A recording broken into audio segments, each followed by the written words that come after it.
Thanks for joining us today, Paul. No problem. Thanks for having me.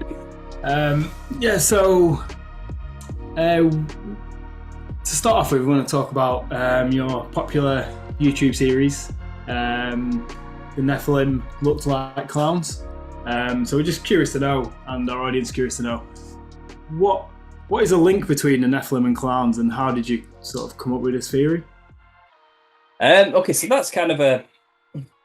where do I even start with this? I've tried to tell this story 1,000 times, and I always end up going on for way too long. So I'm going to try and shorten it down so we can talk about other things today if you want to get to that. But the Nephilim Look Like Clowns is basically a theory I came up with in 2016, around the time of the creepy clown sightings that were happening, where people were dressing up like clowns on street corners and just scaring the crap out of people for some odd reason. And the media basically picked up on it really. Like they latched onto that idea and rolled with it, and it was happening everywhere, all over the Western Hemisphere, in every country. It seems this phenomena was happening.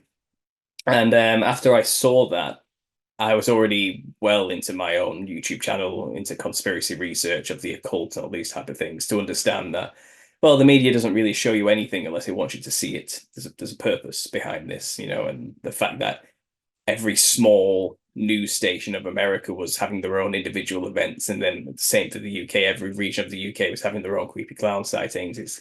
And the fact that they're pointing the cameras at it, I just knew instantly. Okay, there's a meaning behind this. There's a symbol. The clown means something to the people in control, and they're trying to send a message of some kind.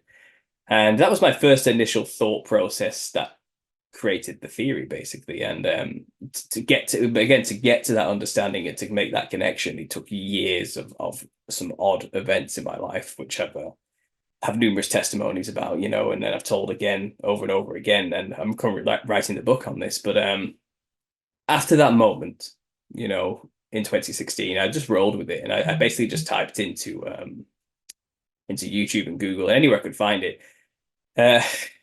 Nephilim and clowns. Because I understood, okay, so I'd had these experiences through the psychedelic community. So I'd taken things like DMT, LSD, basically every psychedelic under the sun. I was really out there in the past during my edgy teen and late 20 years, trying to figure some stuff out spiritually, and after exploring these realms and being a part of the communities where they discuss these things in forums, I was well aware that people see jesters when taking these chemicals. And that was already always in the back of my mind. I always understood that was a thing. And I had actually seen one myself when I was sober. I had what's called a flashback, where you go back to the DMT realm without having taken anything. And this was maybe a year or two after I had stopped doing it, And I saw this enormous black and white jester in this psychedelic realm. And then I was back in 10 seconds, and it was like, I don't know what to do with that. I don't know why I just saw that, but there we go. So that was also in the back of my mind as well. I've been doing a lot of research into biblical history for my channel, and learning a lot about the Nephilim and where demons come from, and how demons are the disembodied spirits of these giants that used to exist. And I just, in that 2016 moment, sparks just flew in my head, and I just smashed it all together. And it was kind of like, there's something going on here with clowns, demons, and the Nephilim. There's something odd going on. Why do people see jesters in this realm? And if the disembodied spirits of the Nephilim are in this realm, and that's what people see, they see clowns, then there's something there, And so I did this cursory glance search. I just typed in Nephilim and clown, and nothing really came up. No one had ever mentioned this before. No one had brought it up or even considered it as a thing, except for one channel. And they were called the Epic Conspiracy. And they hadn't mentioned clown or Nephilim in any of the titles of any of the videos, but they did a video just about the Nephilim. And it was a mock video, taking the piss out of conspiracy theorists. It was like a History Channel mockumentary style video where it was talking about giants in like a condescending, mocking tone, as though it's just ridiculous to even consider it and think about it, that type of attitude. So he made the joke that, well, the Nephilim are always depicted with white skin and red hair. Therefore, the Nephilim are actually interdimensional killer clowns from outer space. And he did a reference to the 80s movie, He was having a laugh, he wasn't being serious. But again, that was just one of those things that was like, okay, so this is it, this is it, is it? This is as far as this has gone with this idea. Someone making a joke, offhand joke about it. But I actually started to roll with it, and here I am, like 45 episodes into a series dedicated to it. I'm about to publish my first book on this, like a 300-page epic, which is just half of what I've got on this topic, which is being published in a month. And it just got out of hand, basically. And it turns out, yes, like not only did the Nephilim have clown-like features inherited from the seraphim, fiery flying serpent, half-angel fathers, but the costume of a clown was also a purposely created thing by secret societies for the purpose of channeling entities, just like ancestor spirit culture worship cultures do all over the earth and have been doing for centuries. They dress in colorful white skin, red-haired features in order to channel spirits from the other realm. And what the West has done is created their own version of this costume, and we call it a clown. But we're not supposed to know that. It's hidden. It's an occult symbol. And I've traced the history of the clown and the invention of the clown costume. And it turns out, yes, a son of a prominent, famous Freemason in the 1800s did invent the costume and dress a famous actor of the time in it and popularized it into the modern day. It was picked up by Shriners and Freemasons all throughout the modern circus in America, and it was adopted into the circus.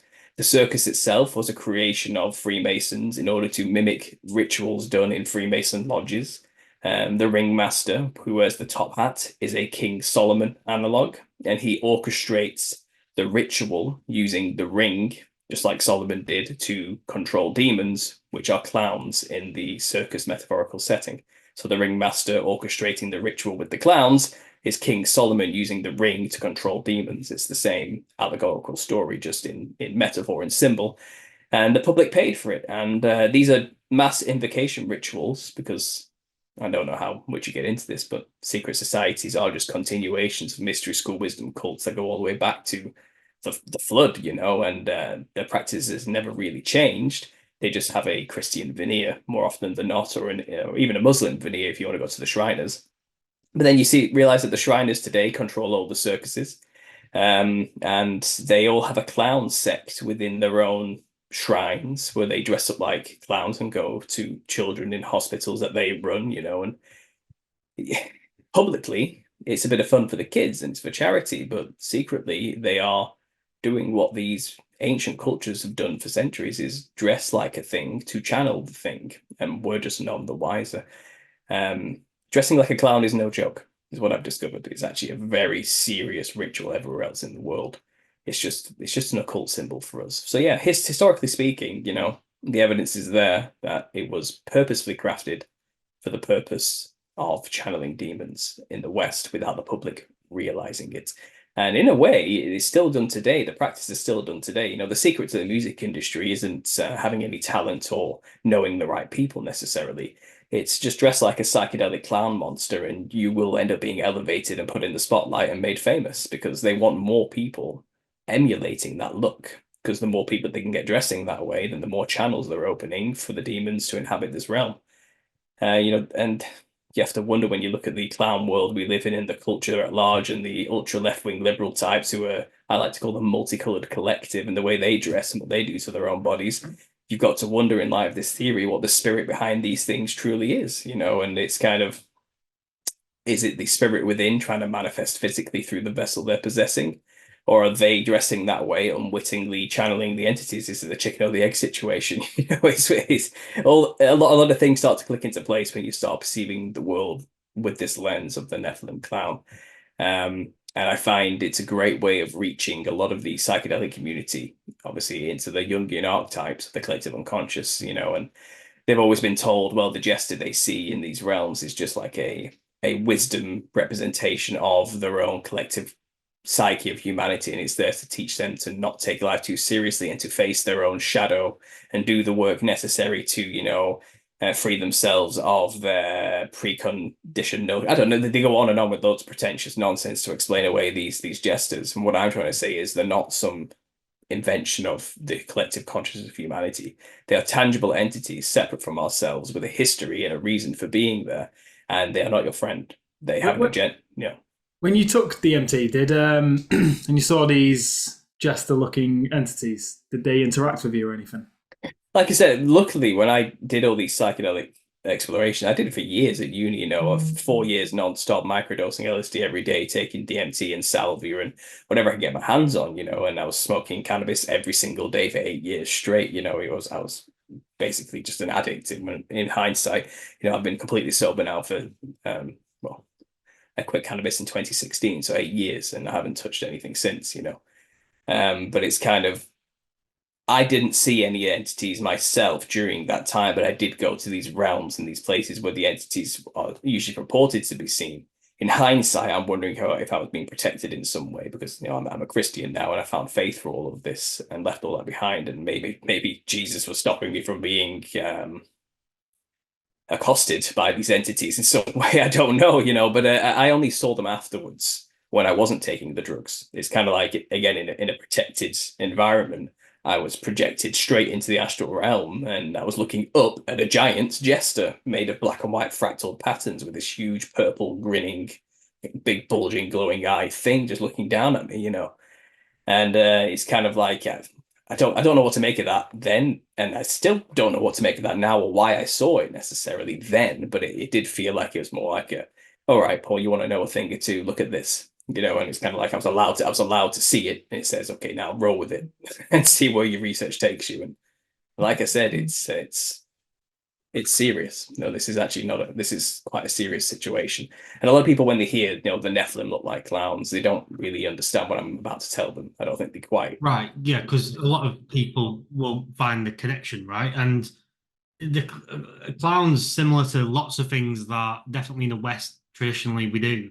We sort of do them, believe in them, accept them without really asking the question. And like you mentioned, if we do ask the question about clowns, you sort of get given a very basic answer in response to, well, why are clowns a thing? Because it's such a crazy fantasy just to make up off, for anyone just to randomly make up and produce. Well, I can give you the brief history of the clown if you want, just to kind of to just tell you, even it doesn't matter which way you look at it. Like, clowns have always represented demons. They have always been that, and you just don't know it. But it's not actually really hidden unless you just have to go looking for it, and you'll discover this is the case. And it's kind of, there are cultures in the world, like in Bulgaria, we have something called the cookery. Now, the cookery is like a yearly party that they put on where they dress in these wild, hairy beast costumes and do dances and shake bells, and they say they're warding away evil spirits for the winter, and it's to protect the village. And you ask them, like, oh, why do you do this? Where's it come from? And the answer you usually get is, oh, it's just tradition. We just do. I don't know. It's just tradition. Like, well, it's what we do here. It's just, and they don't actually know why they do it. What I've been doing and what my work is all about is going back to figure out where all these things come from. And no matter what, every time it always goes back to a veneration of the wild man in Europe, or basically the Nephilim. If you keep going further and further back, these are representations of Nephilim creatures that you find in all these cultures who are dressing in these costumes. And there's two ways about it. In Europe, it's traditionally thought of as apotropaic, so they believe they're dressing like the thing to scare away demons or to confuse entities so they don't interrupt the ritual or something like that. So they think they do it as like a protective means. I'm dressing like a demon to scare away the demon. And that's a very simple summation of what they're doing, is they have their own complex reasoning, sure, but that's the gist of why they're doing it. Most everywhere else in the world, especially south of the equator, but most every other culture and every other continent do not see it that way. They dress like the thing to get in touch with and to channel and to become a vessel for the thing, to be possessed by it. That's why they dress like something. That's why they wear masks. They wear them to be taken over by the entity it represents in the spirit realm. It's only really us who have this odd view where it's kind of, oh, well, like Halloween, you dress like monsters and demons to scare away monsters and demons in the spirit. And it's kind of like, what's such a naive, stupid way of viewing it. Dressing like a demon is not going to scare a multi-thousand-year-old demon that's been here for watching us forever. They're not stupid. And it's naive and just pathetic to actually think that's the case. And people don't like that I'm just casting such a horrible aspersion against deep cultures as they perceive them, but they're not as deep as they think they are, is what I'm learning. And no culture, no race is free from this. Every single culture has been infested by the Nephilim symbolisms in some way, shape, or form, and every country has their own folk tradition, which is usually the older tradition, where they're doing this. They're dressing like these psychedelic clown-looking monster things to channel them, or to, in some rare cases, scare them away. So that's fundamentally what I'm saying is the clown has always represented the demon. So in a European sense, where we get a clown costume in the West today, it is mainly coming out of European medieval tradition, which is the commedia dell'arte, which came from Italy. So after the collapse of Rome, there were performers who kind of weren't really allowed to perform anymore. The highly Christianized, Catholicized area of Rome kind of saw actors as prostitutes. They were a frowned upon thing, And it became a commodity for like kings at that time to have their own personal jester, because it's kind of rare to see that and have performers, and only the king could get away with having such a thing. Who's gonna tell the king off, like what are you gonna do, So that's where jesters became popular, because these out of work actors kind of were being hired as like personal comedic mercenaries, to perform for the king. And jesters are one thing. Jesters dress in a way that mimics the king. They have a big floppy crown and a scepter, and they're just mocking the king, But clowns are something else. I mean, this commedia dell'arte movement, which was just an improv troupe, had to travel in Europe and leave Rome, basically. And they traveled for 1,000 years, growing and perfecting the art, and it never changed. It became a tradition that people joined as it traveled, like a traveling circus in a sense, but it was a traveling theatre troupe.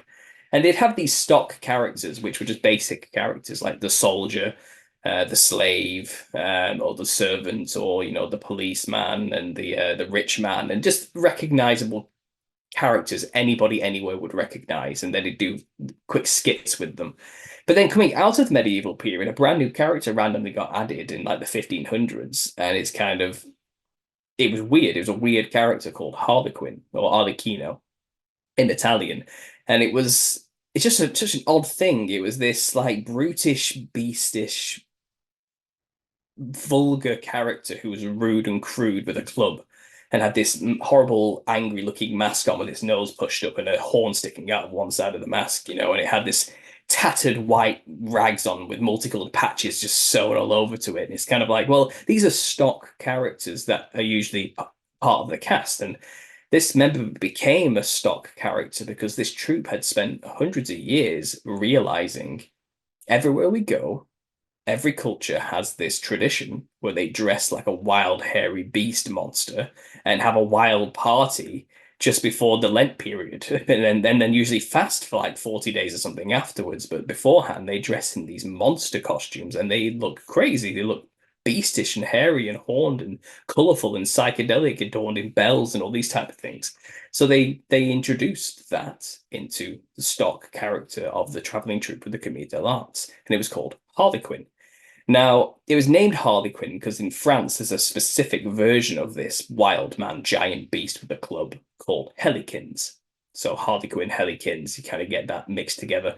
And so it was based on the French name primarily, but the wild man was everywhere, and every culture has their own version of the wild man, because everywhere in Europe was dealing with the Nephilim at some point in the ancient past, which were giants who were hairy and had clubs and looked crazy and weird, and psychedelic in nature. They looked like clowns, as I'm trying to explain to you here. They had an odd look to them, so people mimicked it and put them into their rituals. And these ancient folk traditions are like echoes of something from the past. They tell us something about what people witnessed at some point to emulate and mimic. And so we should take it seriously when you realize there's a repeat pattern across a huge swath of land like Europe. It's all very similar. It's kind of like they must have all seen something very similar then. And they all contended with giants, and this is just Europe. This is everywhere. This is not, no, I'm just talking about Europe. This is every continent. And Africa, Australia, the North and South Americas, all of like Asia, India, everywhere. This is everywhere, and this is just our flavor of it, the European aesthetical flavor where we get the clown as we know it from. But Harlequin was a wild man. Harlequin was quite literally modeled after the Nephilim. So he was a demon. And that's the point. His character was to play the demonic role in the play. He was the magical powered, quick quick-witted, fast, fleet of foot, crude, nasty, evil character who was just like witty and sharp and would use his stick to like poke at people's backsides, and even though it was a phallic symbol modeled after Dionysus, because you had the South Mediterranean culture mixing with the Northern Viking cold cultures, and you get this mashed together version called Harlequin, but it's basically the brutish giants of the north mixed with the gods of the Greek and Roman pantheon like Hermes and Dionysus, and you get Harlequin. So Harlequin through and through was a literal representation of the Nephilim, of giants. So there you go, that's Harlequin. That's the first proto-clown. Now, the comedic art movement evolved after the Middle Ages and into the 16th, 17th, and 1800s. Harlequin stopped being so demonic. His costume got tighter, more diamond-shaped, the Harlequins you know of today. And he became more of a fancy lad about town, a dandy, and more witty and clever rather than brutish and demonic. And he was always chasing after the woman, the daughter of the rich man. And that became the traditional shtick. So the rich man had another servant character called Pedrolino. And this is the clown. This is where clown comes from. It's modeled after Pedrolino. And Pedrolino was just a zany character, yes. He was there for comedic purposes. But he was kind of the dumb, slow to the uptake kind of character, to the foil for Harlequin's quick, sharp wit. He was really smart. Pedrolino was really dumb. They're both servants of the rich man. Harlequin steals the daughter of the rich man. So that means the rich man's stuck with his dumb servant Pedrolino, and he has to chase after Harlequin to get his daughter back. And that was always the routine. That's the basic routine that they just followed over and over and over again, and then comedy ensued. It was like a Looney Tunes chase type thing, where they were jumping through windows and through trapdoors and doing all sorts of crazy stuff. But as I said, Harlequin got boring. He wasn't so edgy anymore. And it was whenever this happens, there's a void. Something has to fill it. There always has to be this demonic evil character, and Pedrolino ended up falling into that role and taking over as the demonic role, because the British version of this Italian tradition called the pantomime introduced the clown as we know it now. They took that Pedrolino character and turned it into a psychedelic monster, basically, and it was acting like the British version of Pedrolino acted like the original Harlequin, like a demon, like a demonic character. So they changed the costume as well, it turns out. And at this time, there was the son of a very famous Freemason called Charles Dibdin. So the father was called Charles Dibdin, and his son was also called Charles Dibdin, just to complicate it, just to make it more convoluted. But the son, who obviously got the job because his dad's famous, got to take over Sadler's Wells Theatre, where Joseph Grimaldi worked as the clown, And he changed the costume Joseph wore to this psychedelic, fractal patterned, monstrous looking, horrible thing, like the stuff of nightmares. Pedrolino used to just dress in plain, white, Elizabethan servant rags. Just like a big floppy ruff, loose white clothing, like this floppy hat that looks like a chef's hat. That's kind of it. That's what Pedrolino has been for like 1,000 years. And suddenly, bam, costume change in the 1800s. The son of a Freemason just dresses him in this psychedelic, frilled looking crazy thing, and it was unheard of. It's like, what is going on? This has never happened before in the history of theatre. Like you're changing the costume of a character. Like the character is the character. You can't do that, And people say, well, he was trying to make his mark on the industry, a young up and coming producer and playwright, wanted people to recognize his shows, so he had this special clown. But when you actually look into it, it's kind of no explanation is given for where the inspiration came from, just that he came up with it. But where, why, how? Never mentioned. I did find one brief mention in a book I was reading where someone was saying, this kind of looks like the demons of India. And that was kind of it. He kind of, and then he just moved on. But I looked into it, and it turns out, so Charles Dibdin Sr. had a brother called Thomas Dibdin, who was a member of the East India Company, Rothschild owned, by the way. And they were like they pretended to be like a British Navy offshoot, but they were a private company who was colonizing India at this time period, And Charles Dibdin traveled back and forth from India to see his brother all the time, And he was even going to move there actually, but his ship didn't set sail because of bad weather, and he changed his mind last minute. But he was set to move to India. He loved India. He knew India very well. And if you look at the Indian mythos, they have the Rakshasa and the Sura demons. And these are basically their version of wild men or Nephilim, giant man-eating monsters, you know, who are part divine in nature. They were basically quintessential Nephilim stories, just their flavor of it, their aesthetical version of it. And you can look at the costume of that clown, and you look at the Rakshasa demons adorning the temples in Thailand. They're identical. He's wearing the same costume that those demons are wearing on that temple. And they're even in the same position in the early artworks they did of Grimaldi wearing the costume with his arms up and his legs spread out. That's exactly how they look on the temples. It's clear as day that that costume is inspired by the Rakshasa demons of India. It's not even like to put the pictures next to each other, like, yep, there it is. That's clearly it. Like, that's where his inspiration came from. Why wasn't that documented? And why didn't he write in his own memoirs? Why did Charles Diddon Jr. not say, oh yeah, and I got this from my inspiration from India because my dad's been there all the time. He took me when I was a kid. You know, I understand what these demons look like, and that I just copied it. Why didn't he write that anywhere? Because he doesn't want you to know. Because he was introducing a costume that would channel the spirits of the Nephilim onto a popular media of the time, which is the theatre. It's just like the Illuminati music industry today. They take over these entertainment industries and they put on those medias things they want the public to be influenced by. And it was just the same thing in the 1800s through the theatre. They used a popular actor who was brilliant at his job and people loved, and they dressed him up like a demon. So people would emulate him and copy him, and that's what happened. Grimaldi was equated with being the father of modern clowns. He's been given all the credit, but he did nothing to create that costume. He just wore it and performed a really good show. Everyone copied that costume from that day onwards. That became the industry standard for the new clown. And even today, it's still modeled after that. That's where we get it from. It's evolved a little bit. You know, other clowns have turned up like the August clown or the character clowns like the hobos of Emmett Kelly, you know, but fundamentally it's all based off Grimaldi's costume, which was created by the son of a prominent Freemason who was inspired by the demons of India, the Rakshasa.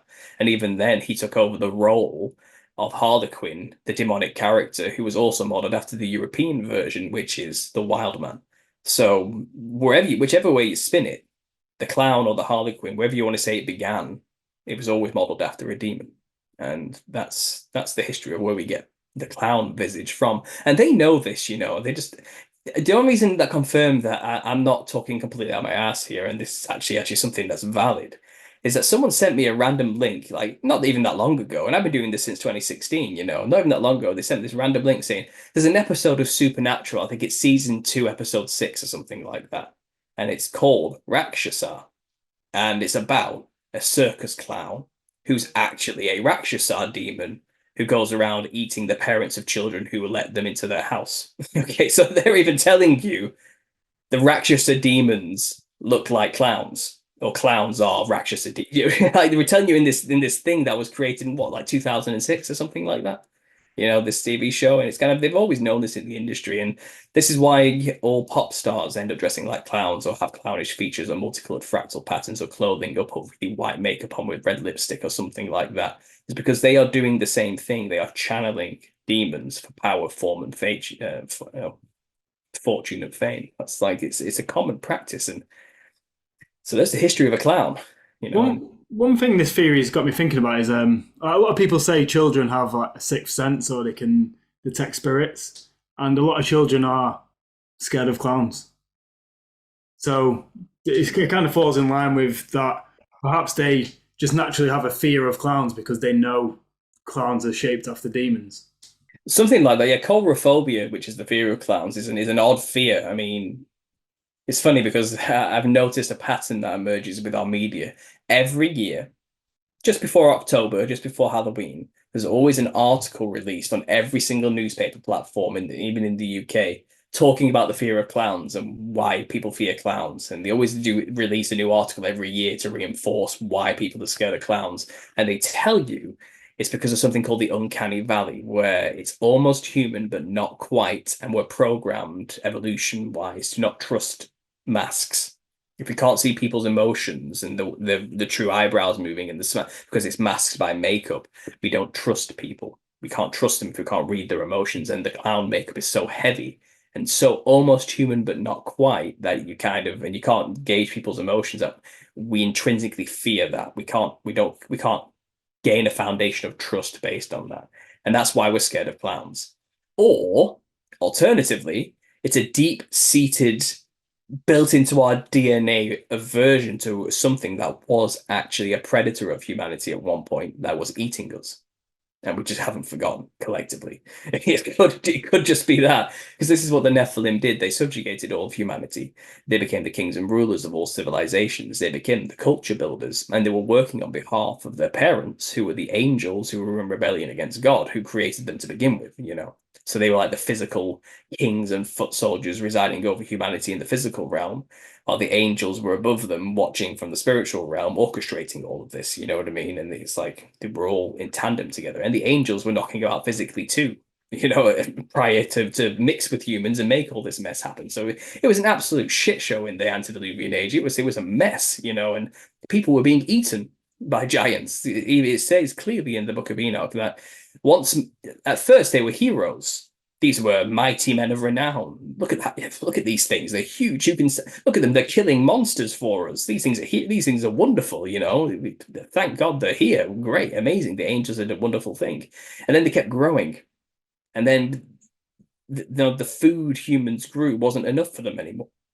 They ran out, and then they started eating the animals, and then the people, and they kept growing and eating, and they had insatiable appetites, and they were full of pride and hubris. They thought they were the best thing ever, you know, and they deserved to rule over humanity. And humans, how dare humans even think they could consider anything better than we are? We are part angel, you know, we are gods among men. It's kind of, they were not good people, if you can call them people. They were, whatever they are, they were not good entities, and they were our predators. They ate us, you know. So I don't think humanity forgets something like that. When we see an echo of that in the clown image, I think naturally there's something deep inside of us, like a collective memory that's like haunting us. It's like, stay away. It's a predator, you know. And it's funny because even the clown makeup, you know, you quite often find them having a slit down the eye, don't you? You know, clown makeup, like a big two black lines. Slit pupils are specifically a predator trait. Only predators have slit pupils. It gives them a clear vision on a horizontal plane and like a pinpoint focus. You'll find prey animals like sheep have horizontal pupils because it gives them a broad view of the plane for predators. For predators have a narrow view because of the slit, because they're in hunting mode. You know, prey have a wide view, eyes on the side of the head, so they can see predators coming, but predators' eyes straight forward, you know, and pinpoint. And so when we see clowns with slit pupils, they're telling you, you know, and through the makeup symbolically, that's a predator. That's something you should be scared of. It's eyeing you up, you know, you're food to this thing. And the whole clown makeup of the modern day, everything about it is a tongue-in-cheek reference to the Nephilim features. You know, the Nephilim had pale white skin. It's not the most common description anywhere you can find it, even biblically speaking. Noah was born with extremely white and red skin and golden glowing eyes and hair. And his father, Methuselah, like was panicking. And he was like, it looks like one of the sons of the angels. So they're telling you there, the sons of the angels, the Nephilim, had white skin and big glowing eyes, okay? Like Noah did. Noah wasn't a Nephilim. He was just a set-apart human who was about to repopulate the earth. So, you know, he had some divine properties about him. But then you can infer from the father's reaction at seeing Noah, the Nephilim probably had these features too. So we know they had pale white skin. And wild red hair is another extremely common descriptor. The city Ka of the North Americas were a tribe of giants who cannibalized some of the natives there and went to war with humans, and the humans ended up winning in the end by smoking them out in a cave called Lovelock Cave and setting fire to the entrance where they were residing. The bones were found and said to have red hair, or still encased all over them, you know. They would, and the orally tradition wise, they'll tell you, yeah, they had red hair and white skin. And like they ate us. They were like cannibalistic monsters. They were brutal and horrible things, you know. And anywhere you go, that's the most common descriptor. But they also had psychedelic pattern skin. They weren't, maybe white was the base, but they also seem to have colors running through them in some odd depictions. If you look at the depiction of a Gorgon, for example, in Greek mythology, now a Gorgon is said to be the offspring of Echidna and a sea god called Typhon. Now, Typhon is literally a primordial serpent god that comes out of the sea. So that's a seraphim angel. Okay, it's a fiery flying serpent. And Echidna is a half woman, half snake. Now, it says in the book of Enoch that women who mated with the angels became sirens. So Echidna is a siren Echidna is a daughter of Cain who was changed in order to mate with fallen angels. She was a siren, but used to be a human. So Echidna, an ex-human siren mating with a primordial fiery flying serpent sea god, created the Gorgons, among many other monsters, by the way. Like, she's called the mother of monsters. She created all of them. You know, Cerberus, the three-headed dog, the Chimera, the Hydra, where you cut the snake's head off, it grows. She's apparently gave birth to all of those things with this other god, you know. She was a very valuable asset to the angels, it seems, because they gave her a golden palace underground to live in to keep her safe. Because she just kept popping out monsters for them. She was just like a broodmare for monsters or something like that. I don't really know. But the Gorgons, the three sisters, were basically half human, half snake hybrids. And you know Medusa, the typical snake-haired woman. Well, that's not what she looked like. She didn't have snakes for hair. That's a very modern interpretation, actually. You look at all the ancient artwork of Gorgons, which is what they are. They look very human, actually. They have a human body, pale white skin, odd black line patterns all over their skin with red embellishes, a big, wide grin with sharp fangs protruding from the top and the bottom. And her hair is red, dreadlocks. And she's often depicted with wings as well, because she's half angel.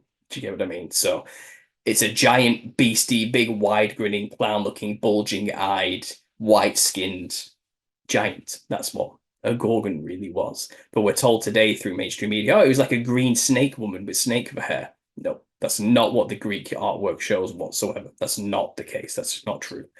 But again, wherever you go, the Nephilim have white skin and red hair, and that's the base of a clown. That's the base of a clown. Like that you embellish from there and you create new features. Like I said, at the slits, where you got reptilian eyes then. So they were half reptile, half human. So that's another nod and a wink to them. Sometimes they have big high brow ridges in black painted on them, and then they shade that in with blue or something. When the actor then closes their eyes, it looks like they have huge blue glowing eyes, because that's what the Nephilim had, in big glowing wide bulging eyeballs. The clown makeup makes a big wide smile. It's because the Nephilim had big double sets of teeth, wide serpentine snake-like mouths. A snake can dislocate its jaw to eat its prey. It's likely they inherited this from their fathers, which were dragons, you know, giant snakes.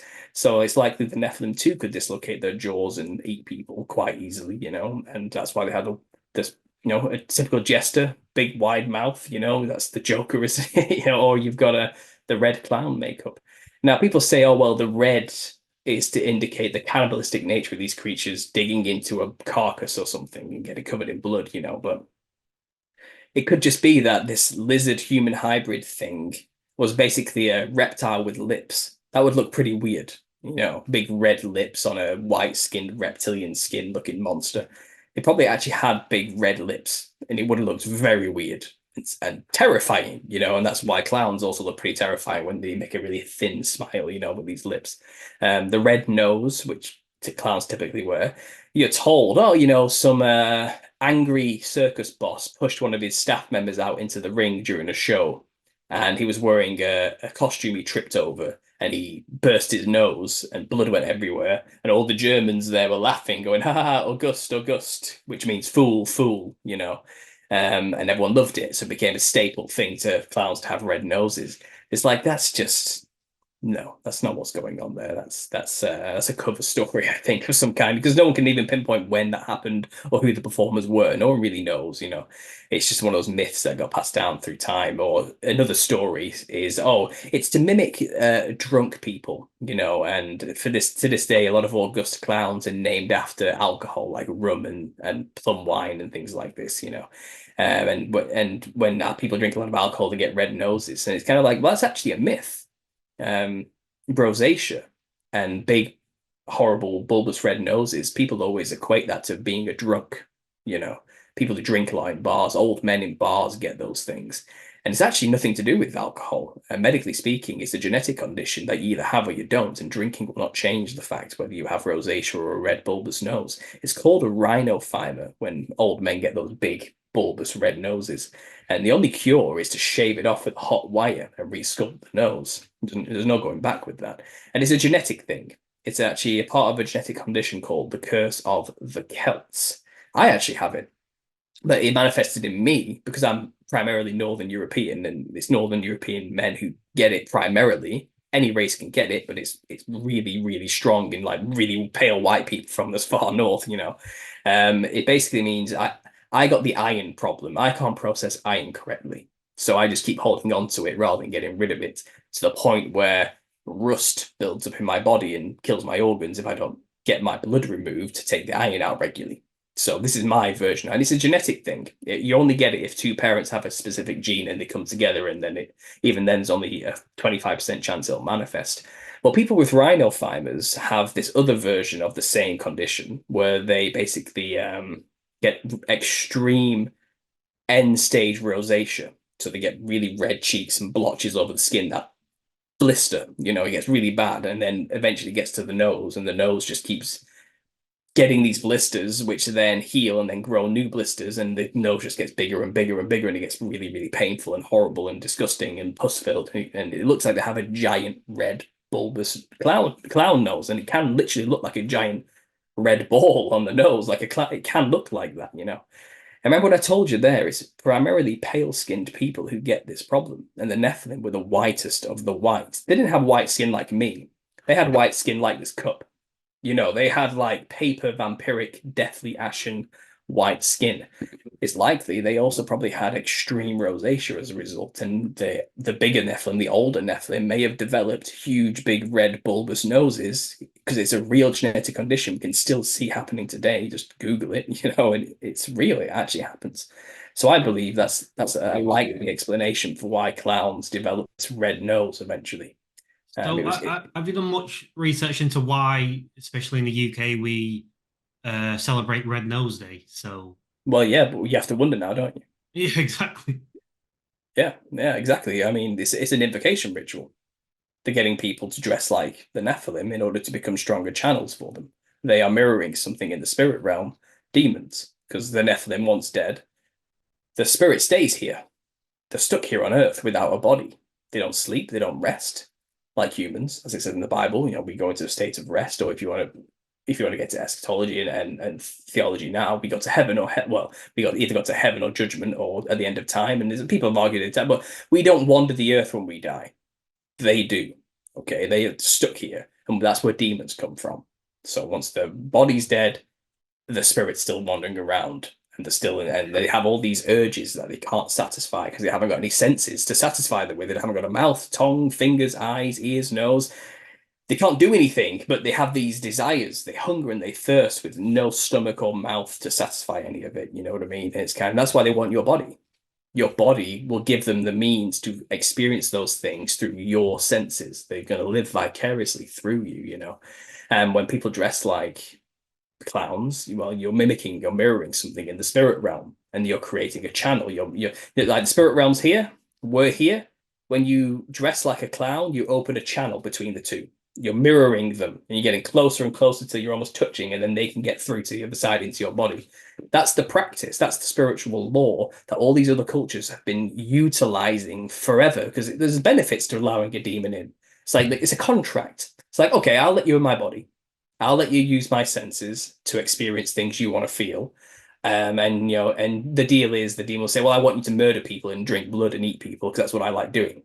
And the guy will go, okay, I'll do that for you. I'll eat people and kill people and drink blood because you want to taste those things and feel those things and feel the power and get all that back, you know, that you used to have. But in return, I want wealth, power. I want the strength of 10 men. I want the ability to read people's minds. I want you to tell me what they're thinking and whisper in my, you know, you get stuff for it. There's a contract, you know, and that's what these people do it for. And to get in touch with a demon and contact with them, they dress like them. So just because we're ignorant of this law doesn't mean we're immune to the law. And you know, it's kind of because we're a highly Christianized part of the earth, you know, the Western Hemisphere primarily, we kind of have this authority over them that they're scared of. We could evoke Jesus at any moment, and then they're like in trouble and they have to leave, you know, and that's not good for them. So they try and keep themselves hidden. They've convinced us they don't even exist. Like atheism is the prominent thought now in the West, you know, and it's kind of them working hard to make sure that we don't know they're inside of us and using us. So they mythologize themselves. They say they're not really there. It's not real. It's all made up fantasy, you know, whatever. But no one else around the world believes that for 1 second. They know full well what they're dealing with, and they've been making contracts since forever. This is what secret societies are doing. They're working with them and making contracts and making deals and gaining power and strength and influence, and it's again, that's why it's used so heavily in the music industry. That's why the most famous people are the ones that look the craziest, because they're channeling, and you see the patterns emerge once you realize this fundamental truth. And so the Red Nose Day, they're just opening up more channels, and the public is none the wiser. Ignorance of the law doesn't make you immune to the law. Yeah. Yeah, you definitely see, as you stated in the media, in Hollywood, it's they've normalized it. So yeah, and definitely in the music industry, you see some of these. You would measure them as successful, like from the amount of people that go to the concerts, the amount of wealth that they have.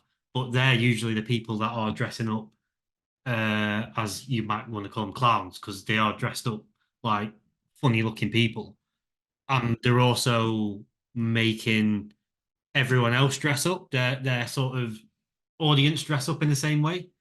So it's pretty much everywhere you look. If you go onto YouTube and look at some of the biggest celebrities out there, you're going to see some rituals going on in the concerts. And I've seen it with people like Rihanna, Beyonce, those sort of big characters, where it's almost as if they're not hiding some of the rituals that they do at the concerts anymore. And because the audience is so ignorant to it, they look past the crap that's coming up in front of their eyes. Because I think it was on a Beyonce, I think it was a Beyonce concert. She had like Satan, literally said the word Satan flashing behind her, and no everyone was just cheering and having a great time. Well, there is like an externalization thing going on right now. They are slowly revealing themselves to a less Christian audience than ever, because religion's kind of falling to the wayside, and most people don't understand there's even a spiritual world around them, so they think it's just being edgy and cool. But you'll notice a lot of musicians, Taylor Swift is a good example of this. They're actually introducing soft witchcraft to people, and they I think she was actually selling witchcraft scrying mirrors on her website to young teenage girls, and it's kind of they're introducing the occult to people, so they'll be more readily open to the Nephilim if they reveal themselves one day, and they will, and they would like it if people knew they existed and accepted them. Because you've got somewhere like Africa, huge continent, many countries, many different cultures, but primarily they all kind of have there's Islam and then there's Christianity there. The oldest traditions or the folk traditions in the African countries, and they're all kind of the same thing as ancestor spirit worship. And you'll find in the places where ancestor spirit worship in Africa is the mainstream common belief system, which everybody in the surrounding tribes believes and follows. The demons are out in the open. They're not hiding. They don't have to hide. They're manifesting in people and talking to people, and like people are communicating with the demons openly, and the crowd, the whole village is gathered around to watch and listen, and see what we can get from it and this type of stuff. It's kind of, and the demons aren't scared of being so visible and obvious, because they know no one here is gonna cast me out in the name of Jesus, because it's not good when they get cast out of a body. They end up wandering in dry places, as described, and they hunger and thirst, and they don't like being in the astral realm. It's a horrible place to be stuck. It's chaos. It's insane. Like we're lucky when we take DMT. We all have to spend about 15 minutes there, and then we're back. But they don't get to go back. And I couldn't imagine an eternity in there. It's hell. It's insane. They can barely hold on to themselves. They're constantly merging with other consciousnesses and entities stuck in the same realm as them. They have no sense of self or borders. They have no body. They're probably gone insane. And laughing manically like a jester or something like. And they look like jesters when they do manifest, with the psychedelic craziness to them and the big wide smiles. Because that's what they look like when they were physical. But yeah. Anyway, I'm rambling a bit. Sorry. Go on, I'll let you carry on. No, you've done a good explanation. So yeah, you've said a lot, and it's been really, really interesting. I've got quite a few questions now. So with the Nephilim, the Nephilim that wandered the world as giants, do you have any research on sort of their remains and what happened to them? And I think I've heard theories of the Smithsonian covering things up. Yeah, but that's basically it. That's the story. If you look back to the 1800s, the early 18 mid 1800s, the newspapers are full of articles of people talking about giant skeletons have been unearthed, especially in America. A lot of mounds were being excavated that were around there, and they were just full of giant skeletons. And we're talking like 7 foot to like 15 foot here. Like we're talking a huge range of sizes, but taller than average humans anyway. Odd sizes, and all of them have vanished. And you'll find these were reputable archaeologists, that were in these articles. These were of the time. These weren't like crazy fringe people who were trying to get attention. These were like reputable archaeologists saying, I've unearthed these bones, and were telling the local newspaper, and these names you would find cropping up were actually well-established doctors of archaeology. But still, the Smithsonian would always rock up, take them, and no one would ever see them ever again. And you'll find at the time there was a takeover of management of these institutions, and he was pretty strict and cruel and a proponent of evolution, and these bones don't fit into that narrative. They can't be here. Okay, they don't fit into the narrative that he believed in. And it seems like there was a quite literal effort to rebury the things that were unearthed and destroy, and we don't have any evidence anymore of these giant skeletons other than the hundreds of newspaper article clippings spanning a 50-year period in the 1800s where people were just continuously unearthing giant bones. They must have ran out. They must have got them all or something because no one's digging anymore. But if we kept digging, we'd probably find a few more things. People have speculated, oh, well, these giant bones we've been finding, they call them dinosaurs. But that's not what they're really finding. They're finding the femur of a giant human or something like that. They say he was a giant lizard from millions of years ago instead. But what he really was giants that were roaming the earth. You have to remember according to the stories and what we've got from the Book of Enoch, the giants, the original OG half angel, half human giants, not their children who were like a quarter angel or an eighth angel and their grandchildren, the original giants, the biggest ones, which were like the size of mountains, they grew to be like titanic sizes. Like you couldn't even fathom how big these things were. They all killed each other in battles for power. And that was a punishment for the watchers who created them, the angels who created them. God said, because you've done this, you'll have to watch your beloved ones, your children, kill each other now. He's going to turn them against one another because they weren't very smart, from what I'm gathering. They were quite full of pride and hubris, and you couldn't tell them anything. They wouldn't learn anything because they thought they were so brilliant. But so they quite quickly started killing each other off over stupid things, and it's kind of the angels had to watch that happen. But what's to be said of their children and their children's children? The Nephil, the Eliud, and the Elio, as they were called. They didn't say that they would killed necessarily, so they probably stuck around. And then the flood came, which wiped out a huge proportion of the remainder, to be honest, after that. So we know there's many sizes of Nephilim going down from the original giants to their children, which got smaller with each iteration. And you think about these giant bodies just lying on the ground, the size of mountains. Even a flood probably wouldn't shift them; they just stay stuck there. Well, people theorize they are the mountains today. And their flesh has petrified. It's turned to stone, which does happen. It happens quite quickly, actually. There's plenty of evidence to show that, people you can petrify flesh very quickly. You can find foots that are turned to stone in boots today, because and you can find these things, and it happens quite fast. Even trees turn to stone eventually. There's the petrified forest out in the desert somewhere. I can't remember where it is, where the tree branches have clearly turned to stone. And you find like what's he called? Mud Fossil University is a great channel out there showing a lot of this stuff, and he's basically going around the earth just showing you these mountain ranges, and he says what you're looking at there is like the veins in meat when you see these rock formations, and he's showing you like cross sections of human organs zoomed in, under a microscope, but then he's showing you this rock formation over here, and it's identical to how like the cross section of a liver looks or something like that. You know what I mean? And it's kind of what we call boulders and stones, and the whole science of geology is basically just a farce. You're looking at the petrified organs of titans that are just strewn everywhere, but the land's just covered in them. And so there's that. If you want to find giant bodies, you don't have to dig for them. You're probably walking on one. It's that type of thing, you know. So there is that as well. But then the lesser 7 foot, 8 foot descendants that went down, well, they're actually an issue we're still dealing with today, you know. And like I said, the city car, the oral tradition of the Paiute people in America who contended with these cannibalistic giants, and then there's the Duwamish people as well who also dealt with the Nung Nungs, who were another version of this on the American plains.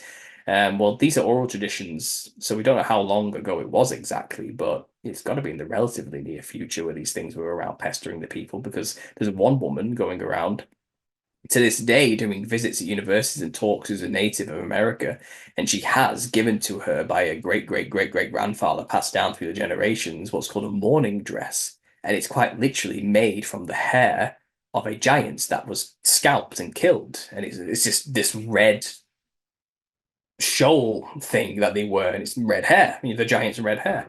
So you know they killed the giants, took the hair as a reward and a reminder, and passed it down through. So there's loads of evidences that it's going to be relatively recent that these things were still around, you know, and made it through to the other side of the flood. And we know they made it after the flood because it even says in Genesis there were giants in the earth in those days, and also after that when the sons of God came into the daughters of men and bore offspring, you know, mighty men of renown. So. And we know, again, the early, you know, in the book, in Numbers and Deuteronomy, they're dealing with giants in the lands of Canaan after the flood, you know, and God sends his people, Israel, to kill them, to get rid of them, wipe them off the face of the earth, get rid of this parasite that is destroying everything, and take those lands back in my name, you know, and they did. Well, and then they lost them because they didn't finish the job, and it became an absolute mess. So clearly, I reckon I postulated that while these giants who seem to camp in this place, you know, once they started seeing humans just wiping them out, one place after, just roaming through the lands of Canaan, just destroying tribes of giants. Don't forget, a tiny human the size of a grasshopper against this thing, somehow killing them. Like I think a lot of these giants were like, "I'm out of here." Clearly, God's on their side. We have no chance. How are they killing us? They are. That's funny. So they are, you know, they are killing us here. So I'm not sticking around to find out what's going to happen to me. I reckon a lot of giants migrated out of Canaan before their time came, and that might explain why they're all over the place and people were still dealing with them. It might explain the giant of Kandahar incident where one just came out of a cave in Kandahar randomly in Afghanistan and wiped out a platoon of American soldiers. And well, I think he got two of them before he was put down. And it only got put down because they concentrated a shit ton of firepower into its face until eventually it just collapsed, you know. But people have been contending with these things in the modern day too. So yeah, what happened to the bodies and the bones? Well, it's just the cameras aren't pointed on them, but the evidence is there that they're still around, and the bones were found and just taken away and destroyed. And you might even be walking on them, like I said. So there's many answers to that. Have you done much research into why the theory of evolution was pushed heavily rather than what the Bible teaches? Yeah, well, there's lots of reasons for that. And again, it's something I've covered quite a lot. I made a video not so long ago talking about these stories we've been told as children, you know, about, you know, we are a insignificant mold growing on a not very special rock, floating around a pretty standard small subpar sun in a pretty average small galaxy surrounded by billions of other galaxies in a vast infinite expanding universe, and like we're pretty insignificant. If anything, we're like kind of like a cancer destroying the resources we have, which are finite, you know. And not only that, but you know, it's billions and billions and billions of years old, and we have these dinosaur bones everywhere which were already extinct and wiped out, and that's what's coming for us soon, by the way, you know, because we're no different than the last things that they've done, this insignificant tiny little speck in the middle of nowhere. And it's kind of everything about it is just so degrading and defeated, and it makes us seem so insignificant and pointless and stupid. And what's the point of going on anyway? It does nothing but foster nihilism, and yeah, that's take away our hope. Yeah, that's useful, isn't it? You know, and then when you realize the biblical perspective that we are an enclosed system. I'm not going to call it anything. I'm not a proponent of like the flat Earth movement as a coalition movement, because there's a lot of ridiculous characters involved with all of that, which are purposely there to make it seem all so stupid. But I would say I'm a biblical cosmologist. and it's an enclosed system. It's not vast infinite space that goes on forever, but it's finite and held within a certain confined region, and it's solid. You know, it is what it is, and it's possible that what we call space is actually vast infinite water, which again is, and there's loads of reasons for that, but evolution plays into that role, doesn't it? That there's no God, basically. It's all just random happenstance chance where everything just comes after the other in random formations and trying things out. Whatever works sticks, and then mutations go on from there until you get what you get today, you know, when it all comes from one amoeba or something billions and trillions of years ago that eventually branched out and became all these other things. And it's and you get a lot of apologist Christians out there who are trying to say, no, that's what the Bible's saying too. You know, the Bible also says evolution's real, you know, and it's like, that's how God did it, you know, and it's kind of, no, it doesn't. It says God created everything in a very short amount of time, instantly, all at once, basically, you know, with the word. He spoke it into existence.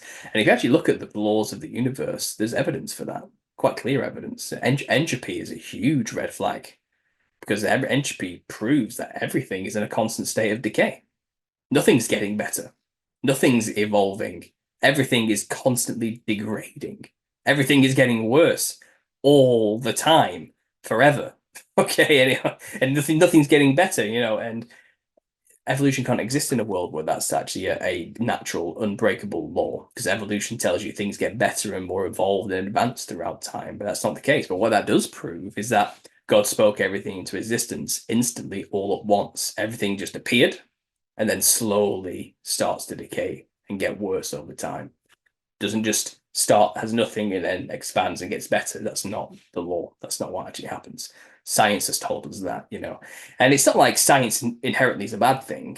It's that there are agendas out there to make us believe certain perspectives because it benefits the controllers in many ways. And again, evolution is just very, very, very useful to remove God out of the equation. But it's just a fable. It's just a fiction. There's no real evidence for it, like they say. It's evidence for macroevolution. We can see that environment affects the way kinds change, you know, and in short periods of time.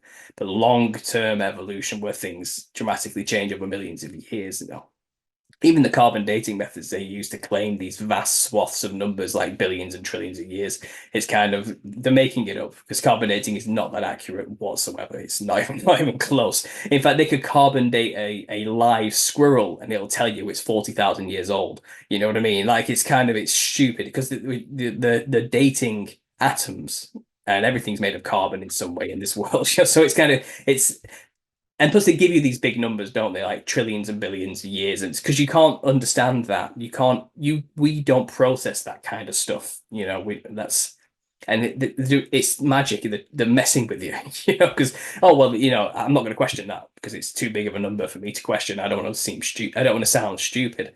But I think in this day and age now, I think a lot of us are starting to just be sick of the institutions and the lies. And I think we're getting to that point now where we don't care if you ridicules and calls uneducated or stupid. I went through the same school system you did.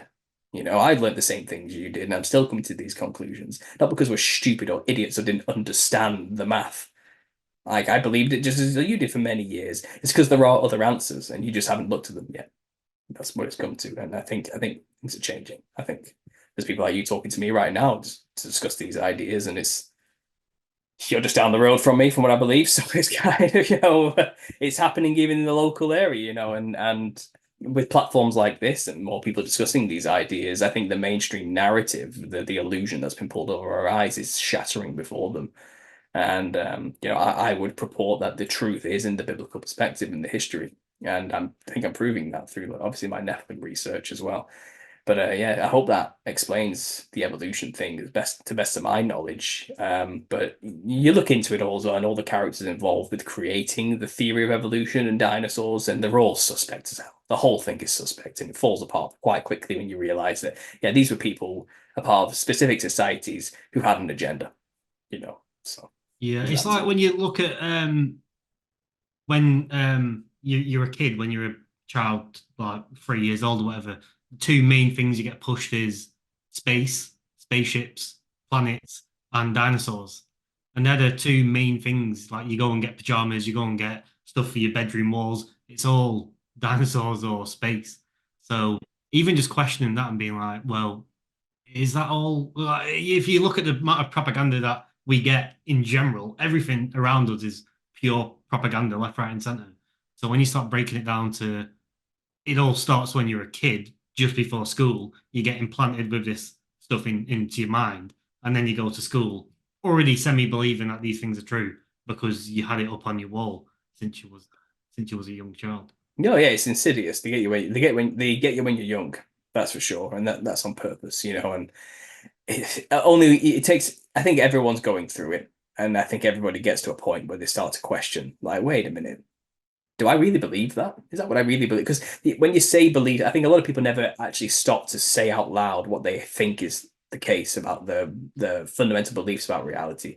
I don't think anyone's ever really stopped during the 9 to 5 grind to seriously have the time to ask themselves that question, like, what do I actually believe? And when you start telling the story of dinosaurs and evolution and space and the planets, and you actually start listening to it, it sounds absurd when you actually start saying it like out loud, and it's kind of like people always argue in the alternative cosmology community. It's like I'm on a spinning ball in space. Do you know what I mean? When you actually think about that, have you ever spun a ball and seen water stick to it, or do you see water flying off it really quickly? And it's kind of but it's so grand of a lie. It's hard to break that kind of programming. It's hard to believe you've been lied to on such a mass scale. We're kind of wired to trust each other, and and this is why I speculate. It's because the people that have done this to us are not human. Like the spirit behind it is not human. They're anti-human. Like that, and because humans, real people, trust each other, and they trust that people are telling them the truth, and the ones that are lying to us on such a grand scale, then whatever's influencing them cannot be human. Like it's something else, and this is why people struggle so much to accept these lies, and why there's usually a process they have to go through to get to the truth. And it's a horrible, long, painful process of shedding the lies you've been told, and coming to terms with the truth. You have to come to terms with the truth. It's not something you can just embrace instantly. It's hard. It was really hard, and it can take years for some people. And the process usually sadly involves losing friends and family and all sorts of things, because you can't keep your mouth shut about what you've learned, and you sound crazy to them too. And and I have a series on my channel called The Truth of Therapy Sessions, and it's a podcast I do, and I get people on to discuss their journeys to waking up, because it's the same story, and it's a sad story, because people do not want to know, and those who it's kind of once you see it, you can't unsee it. So you suddenly believe all these things, which are crazy to everybody else, but you want your loved ones to know it too, because you don't want them to be deceived. So you go out there trying to tell them, and you end up just ranting and stumbling over yourself, saying all these things all at once, because everything connects to one another. And you realize it's 2 hours later, they haven't said a single word, and you've just chewed their ear off nonstop, and they're looking at you like. Am I gonna have to section you now? Do I have to go call somebody? It's kind of. And then you lose friends and family quite quickly, and they start no one not you start you don't get invited to parties anymore. It's that type of thing. And a lot of people aren't ready for that. They aren't ready to realize that the people they love the most and who are closest to them are rejecting them. What was the reception that you had with your theory that you've gone over with us today? Did it take a long time to get that theory out to the people close around you, or did he still? My family know I'm crazy. They don't care. There was like, is that what Paul's doing these days? Whatever, and I've always been an artist. I've just always been that guy. So they're not really surprised that I'm doing this, and they still love me either way. It's nothing new to them. I'm quite lucky in that respect. But I did lose a lot of friends along the way. A lot of people, even someone I would consider my best friend, who I grew up with from childhood, has completely cut me off, and they did it in like a slow way. Just it's a slow fizzle, and it's to the point where when I invited them to my wedding, they said, I don't even want to go. I'm not bothered. Don't worry about it. It's kind of like, I didn't realize it got that bad, but it's kind of, it comes with the territory, unfortunately. And it's not like I don't go around telling people this stuff in my day-to-day life. I don't really talk about it, and I keep it to the channel, and people want to find out what I want to do, then go and have, I learned my lessons years ago. I don't talk about this in public to people unless they ask. If you ask, I'll tell you. But other than that, I'm just a normal guy to everyone. And I do normal things and think about normal stuff. I'm raising a family, I have a home, and I do everything else everybody else does, and I tend not to talk about this with my loved ones and family because I just know where they stand, and I know it's kind of fruitless. And they know what I believe from years ago. If they want to talk about it, they can ask. And that's all I can do now, and this again, I have another series called Tips for Truthers, and it is little bits of things I've learned along the way and how to communicate these things better. And you have to remember the truth is a weapon, okay? And people don't like it when you start brandishing a knife in their face. They get defensive, and that's how you should handle this information. You should handle it with delicate care, and you should be careful with it. You don't want to hurt anybody. You don't want to. It's a loaded weapon. You don't want it to go off in somebody's face. You look like an unstable maniac when you go around brandishing a sword all over the place. You've got to be careful, and you have to be aware of how people are going to perceive you, and you've got to choose the time, and you've got to learn when the right time is to talk about these things. And I've got a whole series dedicated to that. And again, hard to remember now, but yeah, I've got a lot to say. From my experience, it's a skill that comes with time. That does, and how I manage it, because a lot of people don't want to talk about it, but if I say a couple of probing things and see what their perspective is on that, then I know sort of where to stand, and I'll say a little bit more, then a little bit more, and then I'll know if we've gone a bit too far. I'll pull it back. It's hard not to go too far, though. That's a slippery slope. You need to be careful. You need to really, because you get excited, don't you? It's exciting to learn about these things. It is, and we get excited, don't we? And you've heard me just ramble on then for like 20 minutes straight. I get excited about these things, and I want people to know. But when I came to the truth culture in 2012, it was during the end of the world Mayan calendar stuff, and that was my what sucked me in. It's like, oh, that sounds interesting. What's going on there? Why are people saying this? And then you end up learning everything, one rabbit hole to another, and you end up just spiraling, and you learn, oh, everything's controlled, and there's an evil cabal of Satanists running the world, and God's real, and everything starts coming all at once, But at the time, the videos were terrible that were online. The community wasn't strong in terms of presentation, and a lot of the stuff looked insane. The people talking about it looked like crackpot lunatics, and they sounded like it too. And it's kind of, I knew, even though I could gauge the information from it and see past the person saying it and not judge the information based on the messenger, most people can't. Most people look at the person saying the stuff, and they gauge whether the information is valid based on the person. Do they like the person or not? And this is a sales technique. This is like a sad truth of even just like when it comes to selling stuff. People don't buy products. They buy the person selling the product. They buy you, and when they see somebody out there who looks like they haven't showered in like months with dreadlocks and some crazy like camo gear shirt on, just rambling and raving in front of a whiteboard about some scribbles they've got, and they're like, and they're just saying all these crazy things, people look at that and go, subconsciously, they'll go, I don't want to end up looking and acting like that guy. So I will ignore the information he has to share. That's programmed into us, though, right? We're programmed to believe a guy in a suit on TV. Exactly. There's a game here, unfortunately, and when I started my channel, my intention was to change the presentation of this information. It's because what was out there works for some, but it's not working on enough people. It's not good enough.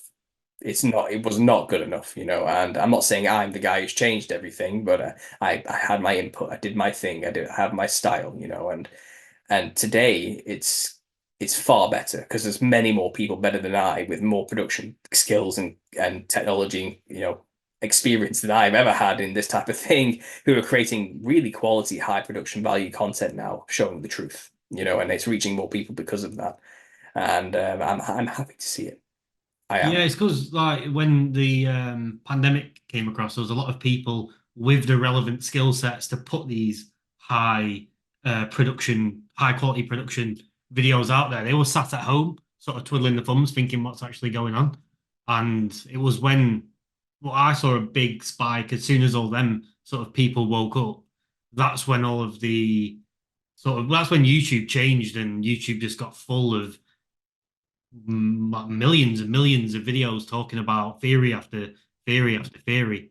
And obviously the podcasting blew up, and now people have a chance to, like we are, sit down and actually talk through these theories rather than just watching a video and moving on to the next one. We can sit, relax a little bit, have a conversation about it, and truly get to understand where your theories come from and what your theory is about. That was missing, like, what, 5, 10 years ago. That was completely missing from, well, YouTube in general.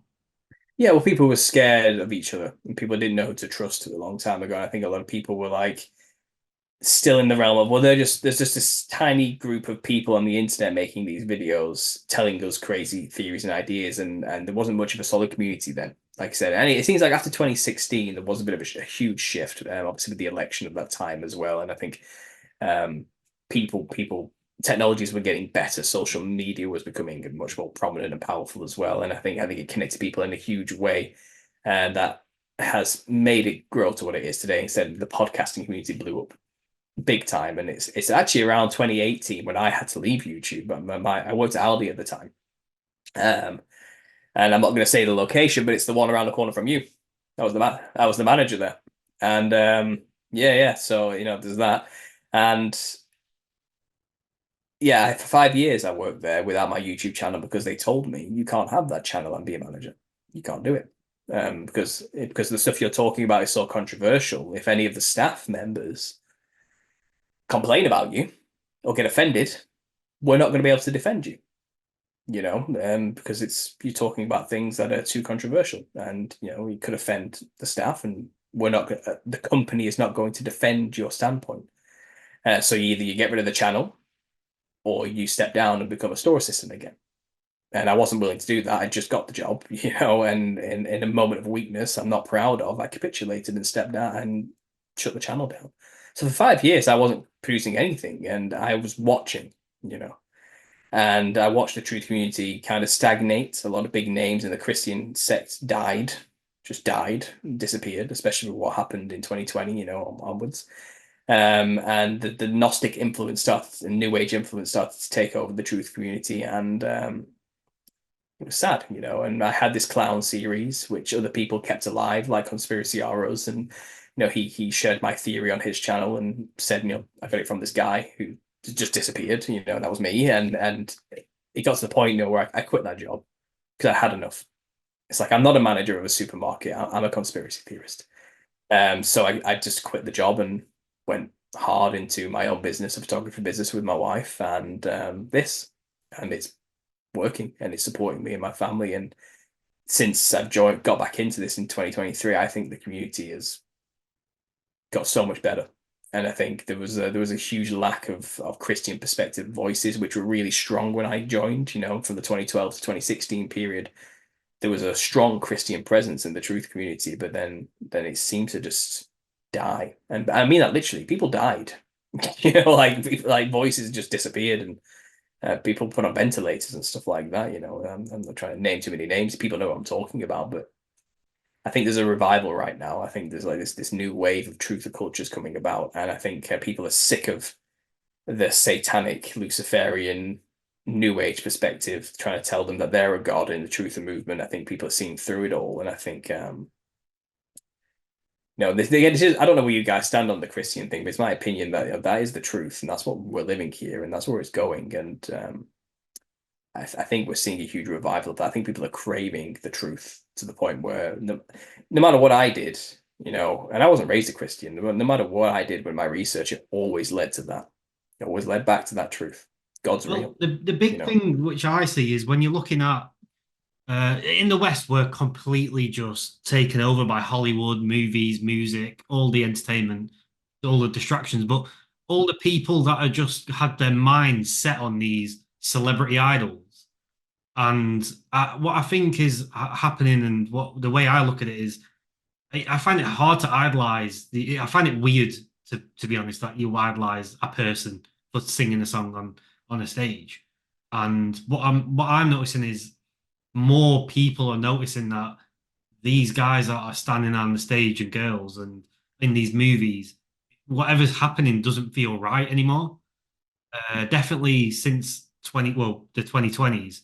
I mean, the early 2000s was massive for the entertainment industry, but suddenly we feel like we're at the other end of things where we've enjoyed it all, and now we're sort of sitting back and reflecting on it and looking at it, thinking, actually, what is going on here? Because this is getting really weird really fast, and it's like everything's just sky rolling into just a weirdness, and because it is so satanic, and more and more things come up that crop up, and you're like, whoa, that was a bit weird, or a person who's been a bit weird will crop up, and you're a bit like, oh, that's a bit strange, and it's all connected and interconnected, and it just puts you off the industry as a whole. Yeah, that is true. They are being overtly satanic these days with the symbolism everywhere, especially musicians. It's getting ridiculous. They're all dressing like the devil and doing horrible satanic things. I mean, what the hell was that painting that the king just released? You know what I mean? It's kind of like but this is it. Okay, so I've been in the game long enough to understand now the conspiracy, and this is a part of the plan. Okay, they're externalizing the hierarchy for a reason. Okay, they want us to notice all the Satanism everywhere. That's actually the end game plan, is to get us to get so fed up and sick of the overt evil that surrounds us, the obviously hubristic, in your face evil, that we rebel, revolt, and then they'll offer us the solution, and that will be a new a new paradigm, and it'll be the Luciferian doctrine. Okay, so it's the same doctrine, it's the same worldview, it's the same thing. It's just the light version. So Satanism versus Luciferianism, it's darkness versus light. It's that type of thing. So out of the darkness into the light is a very common Freemasonic saying. It's what they do in their rituals. They bring their initiates out of the darkness into the light. Well, that's out of the darkness of the old worldview into the light of the Luciferian doctrine, and they're trying to do that to us. Okay, they're doing the same thing to the public. And to do that, they want us to get so exasperated and sick of the evils of the world that we demand something else from our leaders and from the power structure, and they will offer us the solution, which will be probably a teacher's going to turn up, by the way, to do this, who will claim to be Jesus or something. There's going to be a huge show. Maybe a fake alien invasion might get played out as well, or something to convince, or maybe aliens will turn up to give us the new way of doing things, to ascend to become like them, like gods, or whatever. There's something weird's going to happen, which will bring us out of this mundane, apathetic, satanic, evil world that we're sick of being a part of. And that's the point. That's the agenda. They're playing that game on us, and they want us to be sick of, and they want us to expose the evil satanic Illuminati, because they're doing it on purpose. They're not like, the king didn't reveal that painting because and think, well, the idiots won't notice. No, he's like, yeah, show me to be an evil satanic Sith Lord. Do it. We want them to see, we want them to perceive me like that. It's a game. The playing goes, it's a stage. The whole world is a stage, and they are the script writers. And they have a script. They're playing a script out. It's all part of the plan, including people waking up. Okay, now this is the thing.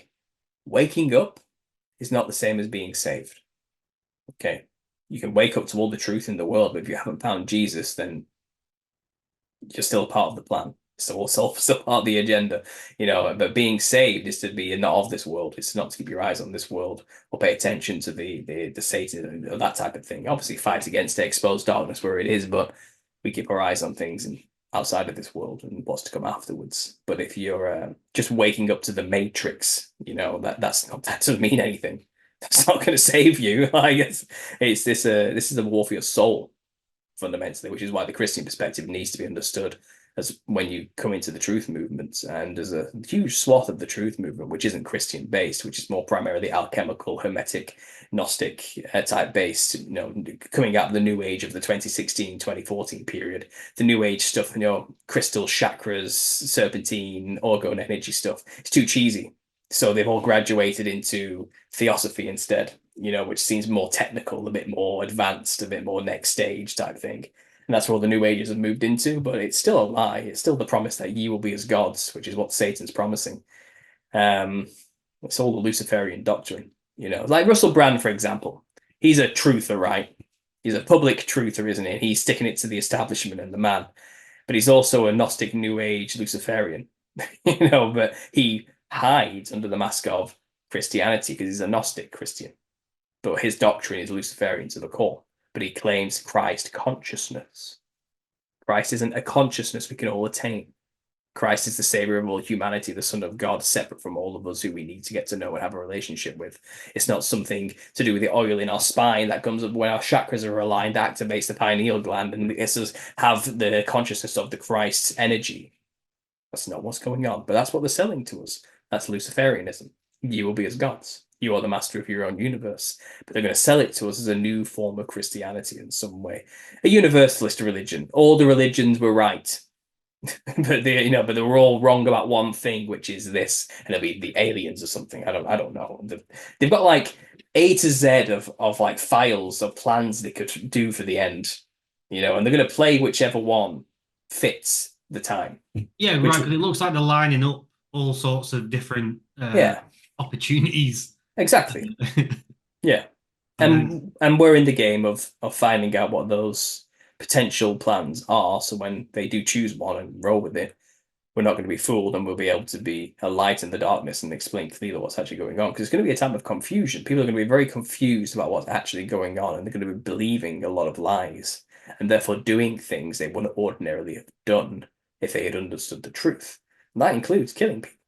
That includes murdering people en masse because they didn't align with the agenda or the plan. It's been done before. We've seen this happen throughout history over and over again. Mass genocides of people, and we're capable of it if we've been lied to sufficiently enough. That's what they're playing at here. There's a game, and I also have hope though that a lot of people, the cat's kind of out of the bag. I think they're losing grip. Yeah, I think they're losing the grip. And there's a lot of things. It feels that way, right? That they're struggling a bit with what's going on, but again, you don't know what they've got in the back pocket. That's the other problem. There is that they probably have a big red button they could press at any moment, just to let's just start again or something like that. I hope they figured it out. Beep, let's just do it again and see if hopefully they'll figure it out this time. Maybe, I don't know. And again, that's wild speculation. I think God's in control fundamentally. I think we give them too much power sometimes. There's this theory going around that we might be in the little season of Satan, and to understand what that means, you have to have a basic grasp of a lot of theology, but it's basically saying, the prominent thought process is that Jesus is about to return and we're about to go through tribulation. This theory basically says that already happened thousands of years ago. We're living in the little season of Satan right now, after a millennial reign of Christ, which went on for 1,000 years. And we call that the Dark Ages today, but it wasn't the Dark Ages. It was a time where Christ physically ruled on earth for 1,000 years, and it was a beautiful time where all the amazing buildings and architecture were built that we call Gothic architecture today and Romanesque architecture. It wasn't horse and buggy people building those things. It was super advanced, born-again, light-bodied Christ people, who were under the rulership of Christ type of things, the resurrected saints. So there's that going around. If we are in the little season of Satan, then this is a finite, short amount of time where Satan gets to be around making humanity sin again, and become our sin nature. He was bound for 1,000 years during the reign of Christ, so people weren't being tempted or messed with anymore, and humanity reached its full potential as a result. We are not anywhere near our full potential during this time because Satan's around messing us up, but the time is short. All of his secret societies and the people who follow him and work for him are doing their thing, but the time is short. It's limited. It doesn't last forever. So I wouldn't like to say, oh, well, the controllers could just do a reset at any moment. I mean, I think that's giving them too much power. In fact, I think they know their time is short, and I think they're panicking. Yeah, I think the little season's almost over, and it's almost the end. What happens when the little season's over? It's a final great white throne judgment at the end of time, and then there's a new heaven and a new earth. God does a real reset for the better. And it's not like this earth gets destroyed. I think it's more of the earth is eternal. I think he renews it. He rejuvenates it. He brings it back to its original state, and also purges it of the Nephilim, the spirits, the parasites that are currently infesting it. And that's what comes next. So it's a good thing. Jesus returning is a good thing fundamentally, but they're going to spin it as evil alien invaders have come to destroy the earth. Let's all band together and fight against him. That's the agenda. That the alien invasion agenda has been at play for a while, and it makes sense if you consider the little season narrative, because it even says in Revelation that the devils let loose for a short season once 1,000-year reign is ended, and then he gathers an army, and then he goes to war with the camp of saints, and then fire comes down from heaven, annihilates everything, then everybody's in front of God at the throne in heaven for the final judgment. Okay, so Satan comes and starts a war. He gets an army and goes to war with what's called the camp of saints. The camp of saints is probably where Jesus is, with all of his resurrected saints who ruled with him for 1,000 years. He's here on earth somewhere. He's actually here already, never left. Might be ruling from heaven, but there's a locale somewhere which you can call the camp of saints, a camp of where the saints are, and the devil's going to surround it with us. He's going to get the people convinced to go and make war with it. Or maybe it's not the people. Maybe he gathers his army from Gog and Magog, it says. Maybe that's the Nephilim. Maybe the Nephilim get new bodies, robot bodies, transhumanist bodies or something. And he gets an army from all the disembodied spirits together to go make one final battle against God's people, the saints that were already resurrected. And who knows what he's going to do to humanity during that time. Maybe we won't even be around by the time he gets to that. I don't know. But there's a war. It's very short-lived. They don't win it, and then it's the final judgment at the end of time. And it seems like we're on track for something like that to happen. This theory also comes with the speculation that they are faking tribulation-type events. They're making it look like we're living through tribulation, so people think Jesus is about to return and rule for 1,000 years. But if it's already happened, then everything we're seeing is just convoluted, made-up, fake events that are revelation-ish, enough to convince people that Jesus is about to return, but nowhere near what the real thing actually was. And you can see evidence for a lot of this in what we see today in the media. They're playing us.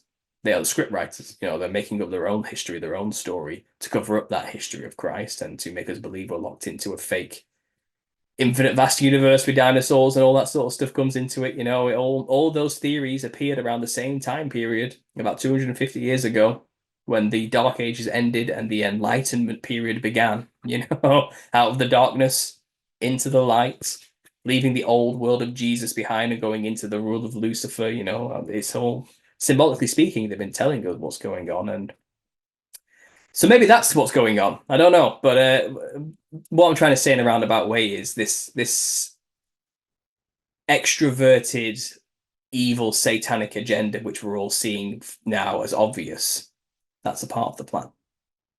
Is what I'm trying to say. Sorry, guys, am I blowing you away there? You're speechless. Sorry, I do go on a bit. But yeah. What has drawn you to write a book, and when are you hoping to release this book? Okay, so the book is actually just the Nephilim Look Like Clowns research all compiled into a document. So if anything if my YouTube gets taken away, then at least it's in paper now, whatever it's done, copy. And people like to share books, and that's how people learn stuff, not just watching YouTube videos. And what I've created is basically all my research and history of the Nephilim and the history of the costume of the clown and the psychedelic experiences, and all the history is the first book I've just written. It's well documented, it's well cited, you can go and check the sources. I'm not just making any of this stuff up, and I'm about to finish it. It's 20 chapters. It says 160 pages on the document, but once that gets translated into a book, it's going to be about 300 pages. That's volume 1. I haven't even talked about yet the next volume, which is going to get released, is going to be all the ancestor spirit worship cultures all around the earth who dress like clowns to channel things, and also the modern stuff, the music industry, the film industry, and clown murderers, things like that, all the modern examples of how the costume has influenced modern reality. So the first book is called The History. The second book will be called The Now, but they're both titled The Nephilim Look Like Clowns. So The Nephilim Look Like Clowns, The History, Volume 1 is going to be released within the month. I am doing proofreading right now. I literally have 2 chapters left to finalize and proofread. I've already got the book cover sussed and done. It's just translating it into the formatting process I need to do next. I own the trademark now to the Nephilim Look Like Clowns, so I can put R next. All the legal stuff's cleared, so I'm hoping to have it published within the next few weeks. But things always keep cropping up, which delay and stuff like that. But so that's why I'm writing the book, and the support for that's been amazing. I already have 90 people who have pre-ordered, and they get a signed copy of the book. Whichever volume they want, they can get a version of, and they can choose that. And yeah, it's people want it. People are looking forward to it, and it's amazing. And I'm blown away by the support, and I can't thank everybody enough for the support they've shown me. It's literally put food on the table for my family already, and I'm hoping the book is good enough. And I feel like it is.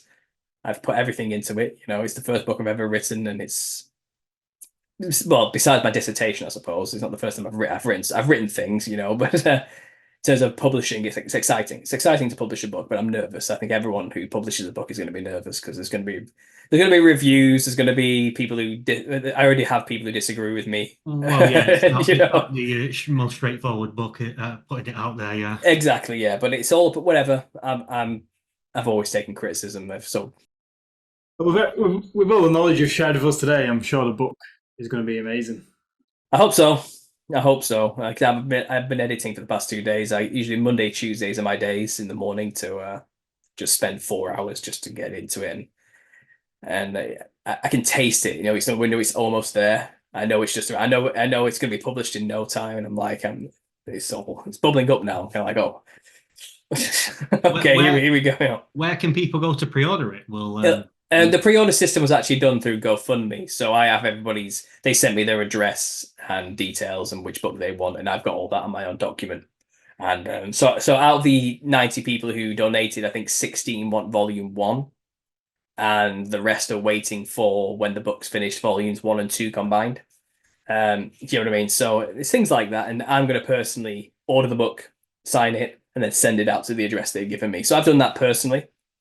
I stopped at 90 because it's getting out of hand. It's going to be a lot of books, but I've stopped at that. So that's where people pre-ordered it, but because it's just around the corner now, it's going to be on Amazon. So you can buy the book on Amazon. I don't know about pricing yet. It's final thing I'm going to figure out when I get to it, but I'm self-publishing on there. And I'm going to do an audiobook as well. Okay, nice. Well, as soon as it's launched, send us over the link and then we can add it onto this when we publish it. Sure thing. Well, yeah, you just follow my channel. I'll be keeping people updated as it goes anyway, and it's going to be an exciting part of the journey. That's all I can say. Well, thanks, Paul. It's been amazing today. It's been very, very insightful, to be honest. We went through a lot of avenues, didn't we?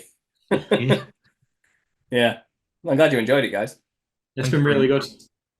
Yeah, and well, like I said, we're literally around the corner. I should have come round. We should have done this in person. It's happened a couple of times. There was the Amish Inquisition is a podcast there, and he lives in. I think